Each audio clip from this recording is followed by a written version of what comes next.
తమిళనాడు రాజకీయాల విషయానికి వస్తే ఇప్పుడు నటి త్రిష చుట్టూ తమిళనాట రాజకీయం నడుస్తోంది. సో ప్రభుత్వ వ్యతిరేక ఓటు అంటే టీవీకే సింగిల్ గా పోటీ చేస్తోంది కాబట్టి ప్రభుత్వ వ్యతిరేక ఓటు చీలి అది స్టాలిన్కే ఉపయోగపడుతుందనే వార్తలు కూడా వస్తూ ఉన్నాయి. మొత్తం టీవీకే రాజకీయం అంతా కూడా ఇప్పుడు ఎవరికి టికెట్లు ఇవ్వాలి ఏంటి అనేది మొత్తం విజయ్కి కంప్లీట్ గా త్రిష డైరెక్షన్ ఇస్తూ ఉన్నట్లుగా టీవీకేకి ఆపోజిట్ గా ఉండే పార్టీలు ముఖ్యంగా ఈ కాంగ్రెస్ అవ్వచ్చు, నాడీఎంకే అండ్ భారతీయ జనతా పార్టీకి సంబంధించిన కొంతమంది నాయకులు కూడా, ఎందుకంటే పొత్తు కోసం చూశారు బట్ పొత్తు కుదరలేదు కాబట్టి ఇప్పుడు త్రిష టార్గెట్ గా విజయ్ని విజయ్పై విమర్శలు చేస్తున్న పరిస్థితి కనిపిస్తోంది. అండ్ రీసెంట్ గా ఒక సర్వే కూడా వచ్చింది.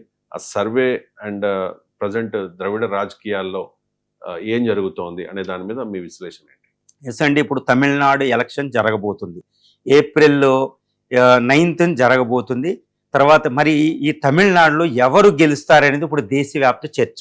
ఎందుకంటే దక్షిణ భారతదేశంలో చాలా కీలకమైన రాష్ట్రం, ఫాస్టెస్ట్ గ్రోయింగ్ ఎకానమీ అనేది తమిళనాడులో ఉంటుంది మహారాష్ట్ర తర్వాత. కాబట్టి తమిళనాడులో ఏ ప్రభుత్వం రాబోతుంది, తర్వాత దేశానికి స్వతంత్రం వచ్చిన తర్వాత తమిళనాడుని శాసించేది జాతీయ పార్టీలు ఏమాత్రం కాదు, ద్రవిడియన్ పార్టీలు. కాబట్టి దేశానికి కూడా మేలు ఈ జాతీయ పార్టీ ఏదైనా బీజేపీ అక్కడ గెలుస్తుందా, ఎందుకంటే కాంగ్రెస్ అనేది ఇంకా గెలిచే అవకాశం అక్కడ లేదు స్వతంత్రంగా. కాబట్టి డిఎంకోతో అది కుమ్మక్కై ఏది కూటమిలో ఉండడం, అలయన్స్ అయ్యి ఉండడం వల్ల బీజేపీ ఏంటంటే ఏఐడిఎంకే జయలలిత పార్టీతో ఉంది, ఈ విధంగా ఉంది. ఇంకా మూడో కూటమిగా కొత్తగా అవతరించిన పార్టీ టీవీకే.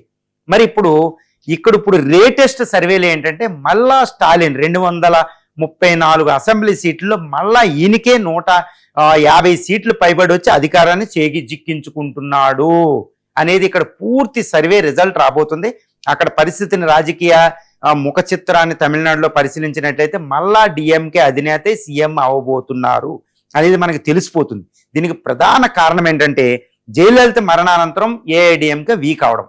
అది బీజేపీ అద్భుతమైన పొలిటికల్ పార్టీ, దేశాన్ని ఆల్మోస్ట్ మొత్తం దేశాన్ని పరిపాలిస్తున్న మోడీ షా ద్వయం ఒక నీతి, చాణక్య నీతి, ఎన్నో సగం పైన రాష్ట్రాల్లోనే బీజేపీ ఉన్నప్పటికీ తమిళనాడుని శాసించే స్థాయిలో ఉందా అంటే ఏఐడిఎంకోతో కలిసినా ఇక్కడ అధికారంలోకి వచ్చే అవకాశం లేదు. ఎందుకంటే స్టాలిన్ ఒక అద్భుతమైన రామబాణాన్ని, రాజకీయ చతురతని ప్రదర్శించడం. అదేంటంటే టీవీకే అధినేత విజయ్ దళపతి త్రిషాలతో ఒక పొలిటికల్ పార్టీ టీవీకేని పెట్టడం, మళ్ళీ ఈ టీవీకే కూడా బీజేపీ ఏఐడిఎంతో అలయన్స్ అవ్వకపోవడం వల్ల మాత్రమే ఈరోజు డిఎంకే అధినేత స్టాలిన్ చీఫ్ మినిస్టర్ అవుతున్నారు.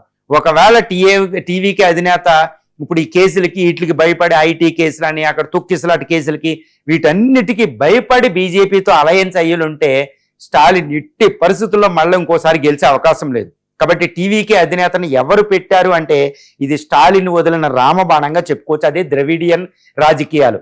ఎందుకంటే స్టాలిన్ రెండోసారి అధికారంలోకి వచ్చినప్పటి నుండి ఇక్కడ బీజేపీ మోడీ షాలు చాలా జాగ్రత్తగా అన్నామలై ద్వారా అక్కడ రాజకీయ ముఖ చిత్రాన్ని మార్చేశారు చాలా వరకు. అసలు బీజేపీకి ఏమీ లేని స్థానం నుంచి బీజేపీయే ఒక అద్భుతమైన పొలిటికల్ పార్టీ, ప్రత్యామ్నాయంగా శక్తిగాళ్ళు తయారు చేశారు. కానీ ఎలక్షన్లు సమీపిస్తున్న కొద్దీ స్టాలిన్ కూడా తన కరుణానిధి వాళ్ళ ఫాదర్ నుంచి నేర్చుకున్న రాజకీయ చిత్రం ద్వారా ఇక్కడ టీవీకే అని ఒక బాణాన్ని వదిలి ఈ యొక్క ఇప్పుడు ఓట్ షేర్లు ఆల్మోస్ట్ ఏంటంటే ఇప్పుడు ఈ టీవీకే అధినేత టీవీకే పార్టీ విజయ్ అక్కడ అధికారంలో ఇప్పుడు పోటీ చేయడం వల్ల, ఎవరితో అలయన్స్ అవ్వకపోవడం వల్ల ఇక్కడ మేజర్ సంఖ్య ఓటుని చీల్చేస్తున్నాడు. ఆల్మోస్ట్ 15 నుంచి 23% ఓటుల్ని చీల్చేస్తున్నాడు. ఈ చీల్చిన ఓటుల వల్ల ఎక్కువ నష్టపోయేది ఏఐడిఎంకే బీజేపీలే. కాబట్టి అధికారానికి బీజేపీ షా చతురత ఉన్నప్పటికీ ఏఐడిఎంకే బీజేపీని అధికారానికి దూరం చేసే శక్తి ఎవరంటే టీవీకే విజయ్ని త్రిష అని చెప్పుకోవచ్చు. కాబట్టి ఈ స్టాలిన్ అధికారంలోకి వస్తున్నారు, లేకపోతే బీజేపీ ఏఐడిఎంకేలకు అధికారం చేజిక్కేదనమాట. ఎందుకంటే తమిళనాడులో ఒక సాంప్రదాయం ఉంది, ఎప్పుడు ఒకే పొలిటికల్ పార్టీకి రెండోసారి వాళ్ళ అధికారాన్ని కట్టబెట్టరు. అది ఉందన్నమాట. ఒక అద్భుతమైన చతురత అక్కడ ఓటర్లు ప్రదర్శిస్తారు. కానీ ఏఐడిఎంకే జయలలిత మరణానంతరం చాలా చాలా కష్టం అయిపోయింది. కానీ అందుకే బీజేపీతో కలవడం వల్ల బలం ఉంది. కానీ టీవీకే ఇప్పుడు విజయ్ రావడం వల్ల ఓటుల షేర్లు చీలిపోయి మళ్ళా స్టాలిన్ అధికారంలోకి వస్తున్నాడు. ఇది ద్రవిడియన్ రాజకీయాలు. అంటే నార్త్ ఇండియాతో పోలిస్తే సౌత్ ఇండియా రాజకీయాలు చాలా సంక్లిష్టంగా ఉంటాయి అన్నమాట. ఎందుకంటే మతాలకు అతీతమైన రాజకీయాలు ఎక్కువగా సౌత్ ఇండియాలో వస్తాయి. ముఖ్యంగా కులం అనేది అక్కడ నిర్ధారిస్తారు. వేరే నార్త్ ఇండియాలో మతం కులం మతాన్ని ప్రధానంగా ఉంటుంది, తర్వాత కులం ఉంటుంది. కానీ సౌత్ ఇండియాలో కుల ప్రధాన రాజకీయాలు తర్వాత మతం అనేది మత ప్రాముఖ్యత ఉండదు. కాబట్టి బీజేపీ ఇక్కడ అంత ఈజీగా రాజకీయాలు చేయలేకపోతుంది.